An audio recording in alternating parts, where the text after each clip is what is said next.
नमस्कार दोस्तों, मैं संतोष शाह आप सभी लोग का हार्दिक स्वागत करता हूं आज की इस डेली फोरकास्ट वीडियो में।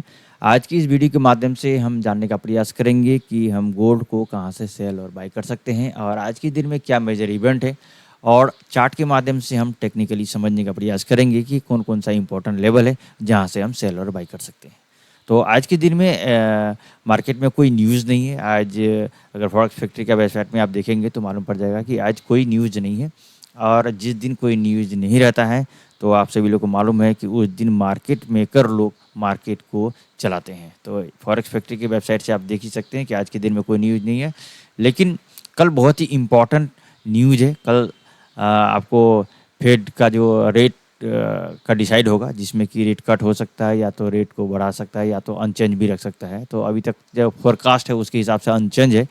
तो पिछली 2-3 बार से कंटिन्यू इसको अनचेंज रखा है, तो इस बार हो सकता है कि कुछ अगर ऐसा कर दे कि कट कर दे या रेट बढ़ा दे तो फिर इसमें जो है एक बहुत बड़ा मूवमेंट मार्केट के अंदर में मिलेगा। तो इसको सावधानी से देखने की ज़रूरत पड़ेगा। ये कल का बात है, लेकिन आज के दिन में मार्केट में बहुत ज़्यादा उथल-पुथल होगा, जो कि कोई डायरेक्शन नहीं हो सकता है। लेकिन मार्केट जिस दिन ऐसा होता है तो उस दिन आपको जियोपॉलिटिकली सिचुएशन के हिसाब से मार्केट में मूव हो सकता है, जो कि आज सुबह-सुबह सिर्फ इज़राइल और हुतीस के ऊपर में वार का सिचुएशन, उसके बाद आपको इज़राइल और हमास के बीच में फिर से जो है गाज़ा में जो वार का सिचुएशन बनने का अनाउंसमेंट कर दिया उन लोगों ने। इसकी वजह से गोल्ड में कल से ही ज़बरदस्त बुलिश मोमेंटम आ गया है और वार को बहुत ही पॉजिटिवली लेकर जो है फिर से गोल्ड को एक नए हाई में लेके जाने का प्रयास कर रहा है। तो हम चलते हैं चार्ट पे, चार्ट के माध्यम से समझने का प्रयास करेंगे कि जो आप देख पा रहे हैं कि कल बहुत ही ज़बरदस्त बुलिश कैंडल जो है क्लोज दिया, और जहाँ से मार्केट का शुरुआत हुआ था और जहाँ से एकदम बिल्कुल अंतिम तक मार्केट जो है बाई पे रहा और ज़बरदस्त बुलिश मोमेंटम में रहा। और आज सुबह से ही मार्केट जैसे ही ओपन हुआ उसके बाद से अभी तक जो है लगभग $60 के आसपास जो है मूवमेंट ले चुका है। 58 से $60 का जो है मूवमेंट ले चुका है। तो आप सोच सकते हैं कि कितना ज़बरदस्त मार्केट में बुलिश मोमेंटम है।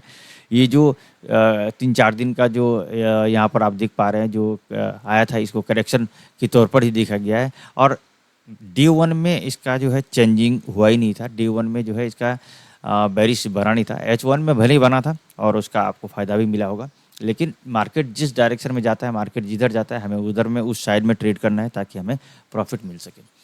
तो डे 1 में अगर आप देखेंगे तो अभी बिल्कुल ही सेलिंग वाला जगह पे है, जहाँ से $5-10 का सेलिंग मिल सकता है। यहाँ पर 81 से ऑलरेडी मार्केट $5-10 का मूवमेंट एक बार दे भी दिया। तो ये जो ज़ोन है, इस ज़ोन के हिसाब से ट्रेड करना पड़ेगा तो हमें अच्छा बेनिफिट मिलेगा। अब ये ज़ोन एक बार ज़रूर काम करेगा, कोई भी ज़ोन सेकंड टाइम में काम करेगा उसका कोई गारंटी नहीं है।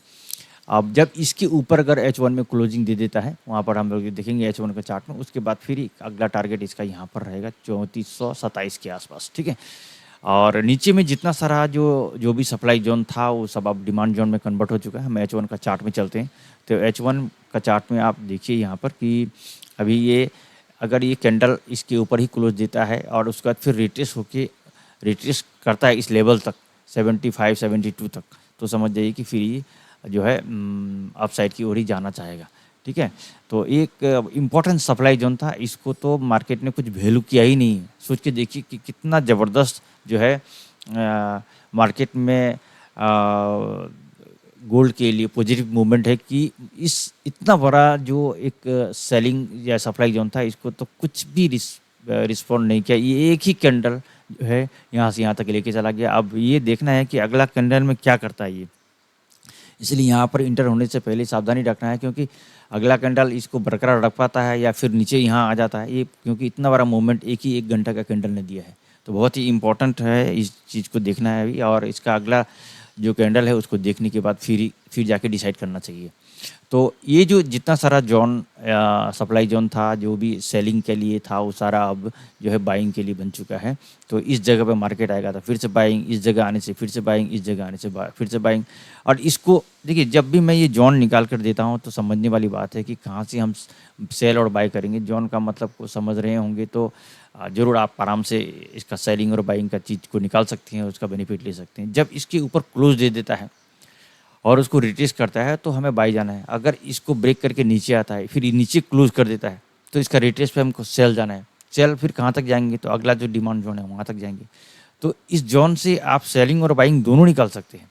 बस आपको समझने का ज़रूरत है कि इस ज़ोन पे मार्केट इस वक़्त कहाँ पर है और इस ज़ोन को कितना रिस्पेक्ट करता है, उसके आधार पर आपको डिसाइड करना पड़ेगा। तो इसलिए इस ज़ोन के जो जहाँ-जहाँ पर ज़ोन मिलेगा आपको दिखेगा वहाँ पर मार्केट रुका है, उसको रिस्पेक्ट किया है और वहाँ से ही मार्केट का डिसीज़न चेंज हुआ है सेलिंग या बाइंग के लिए, ठीक है?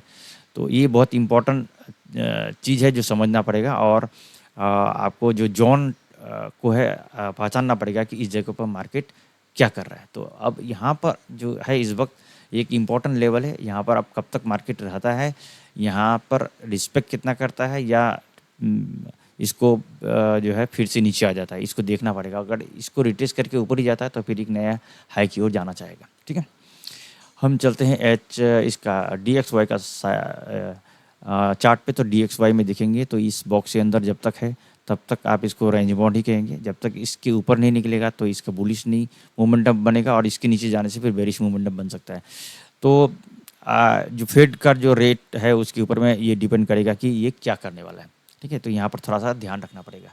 अगर H1 को हम देखेंगे तो H1 के हिसाब से अगर देखेंगे तो ये इस चैनल के अंदर में घूम रहा है और इसका अगला जो है ये जो है 100 और 98-99 के बीच में ही ये अप एंड डाउन कर रहा है। लेकिन गोल्ड में बुलिश मोमेंटम इसलिए है क्योंकि गोल्ड में जियोपॉलिटिकली जो स्थिति है वो वार का सिचुएशन की वजह से वो पूरी तरह से बुलिश मोमेंटम पे बना हुआ है और अगर ये थोड़ा सा गिरता है तो गोल्ड बहुत ज़्यादा ऊपर भागता है। तो ये सब कुछ है। अब 1-2 घंटा देखना पड़ेगा गोल्ड में कि क्या होगा, उसके हिसाब से आगे आपको प्लानिंग करना पड़ेगा, ठीक है? तो ये था इन्फॉर्मेशन और मैं उम्मीद करता हूँ कि आप लोगों को ये जानकारी कुछ बेनिफिट करेगा और आप इसके आधार पर प्लानिंग कर सकते हैं कि कहाँ-कहाँ से हमें सेलिंग और बाइंग करना चाहिए। अगर आप लोगों को हमारा वीडियो पसंद आता है तो ज़रूर इसको अगर आप लोगों को हमारा वीडियो पसंद आए तो ज़रूर लाइक कीजिए, शेयर कीजिए और सब्सक्राइब कीजिए। यहाँ तक वीडियो को देखने के लिए आप सभी लोगों को हृदय की गहराई से बहुत-बहुत धन्यवाद।